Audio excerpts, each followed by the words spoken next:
Okay, welcome back to Upload TV, and as ever, thanks for joining us. Myself, the Average Golfer, and Joey the Tweet. We're at Clark's Golf Centre, and it's a continuation of our Srixon day, and this one in my hand, or at least the club head at least, the wrapper is still on. That's how new this thing is, so we not even hit the thing as yet. And it is the Z765. Got to check the base of the club to remind me of those numbers. We've looked at irons all morning. We've done the not game improver iron, but this is certainly aimed at the better player, lower spinning model, higher swing speed, so mightn't be necessarily suited for me, but the average golfer is going to give it a go, and we'll look at some stats and some numbers and see how this one performs in the hands of the average golfer. Right, okay, welcome back, and now we are good to go with our Z765 fitted with the same shaft as well. Just tried actually on the 565 was this Miyazaki range of graphite shafts. It's 65 grams stiff, very similar to what I use in my current driver, so hopefully we should be good to go. And to be fair, it's very good with the 565 model. Now the difference is technology wise exactly the same. So this is ripple effect on the bottom of the club head on the sole unit, and again Joe will be throwing up a picture and it'll explain and show you clearly this is all to do with aerodynamics and being able to increase club head speeds. That one seems fairly obvious. Again, to look at the clubs side by side, they're virtually identical from the top of the club head sat behind the ball, so I can't see any differences whatsoever. There is a thinner crown, and this again, some technology in the face which makes the claim, as all manufacturers do, that it will increase ball speeds and ultimately increase overall distance, and no doubt increase or improve forgiveness as well. So we'll see how that tail, whether that tail is true or not. What I will say, and the same with the previous club, very nice classic looks, glossy black finish, and like I said, a bit of high polished chrome there. It looks stunning, and it's identical. Like I said, it's just purely the markings on there. But this club head is set up for higher swing speeds.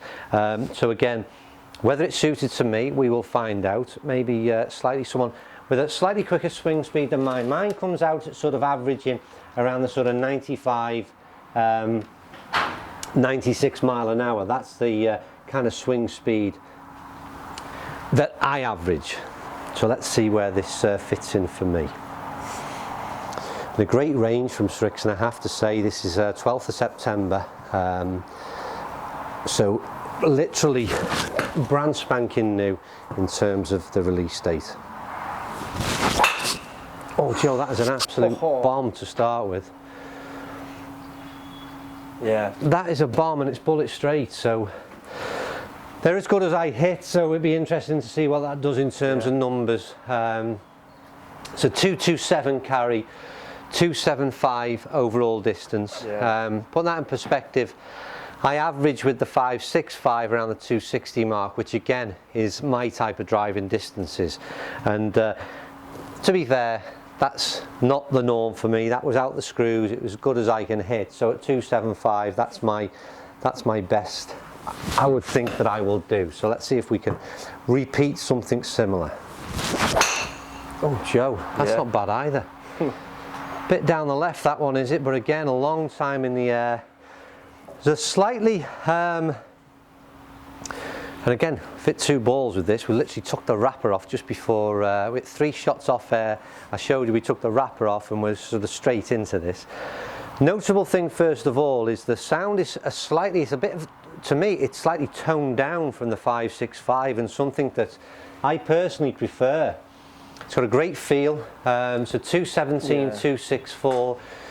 So again, some real decent numbers there. The spin 2.8 and 3.2. Probably, again, I haven't had a good look at the figures yet from the 565, but the spin rates seem to be quite high. Yeah, the spin rate's lower on this. A lot lower, aren't they?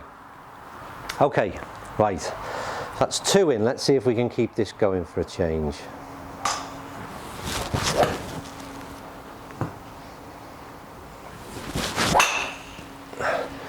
Three out of 3, Joe. What's wrong? That's not a bad ball at all. These feel absolutely superb, and to be honest with you, I don't really know. Maybe again I'd have to hit some more balls off air and give a fair assessment, because I mentioned earlier that aesthetically this club looks no different at all, and I've got exactly the same shafting as what we used on the 565, but I much prefer this club, and maybe it's just that I've hit 3 decent shots with it, like you said, and my swing has been particularly better on this video than the last. I don't know, could be that simple, but I have to say that with every shot that I've hit on this, oh, and there's another one, there's Joe. Another one.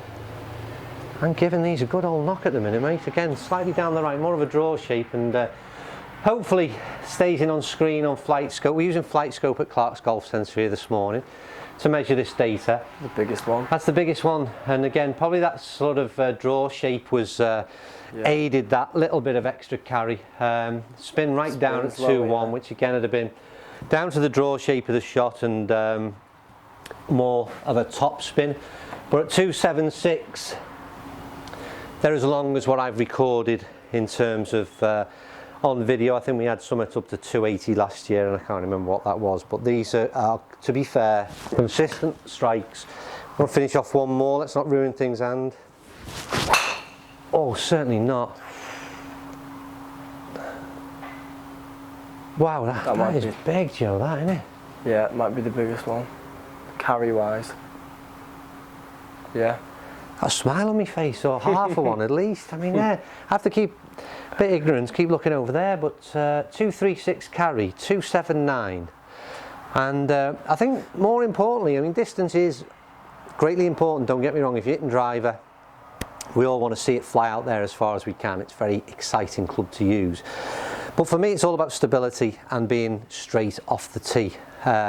Just as important, or perhaps more so, I think. And that's the thing for me. It was very stable in my hands. I felt very confident in each ball that I struck, and there wasn't a lot of great difference between the sort of the one I hit left, the one I hit right, and perhaps even got a couple down the middle. There was very little in them at all. Very consistent strike, and I have to say, Srixon have thrown some real anomalies for me personally today, because I love the irons, I love the drivers as well, so it's yeah, could be some changes going in here, It could be an expensive an expensive visit, but they are really, I think they tick the thing I would say about this, and again for me personally, they tick every box. Visually I like it, it's a very much a classic looking club, but performance wise this one was better for me than the 565, although I enjoyed that very much as well. So it ticks every box, and yet again, 5th thumbs up of the morning for Srixon from the average golfer. Right, hope you enjoyed that. We will be back very soon, and we're going to look at the brand new Cleveland wedges. So hopefully stay tuned and watch those very soon on Upload TV.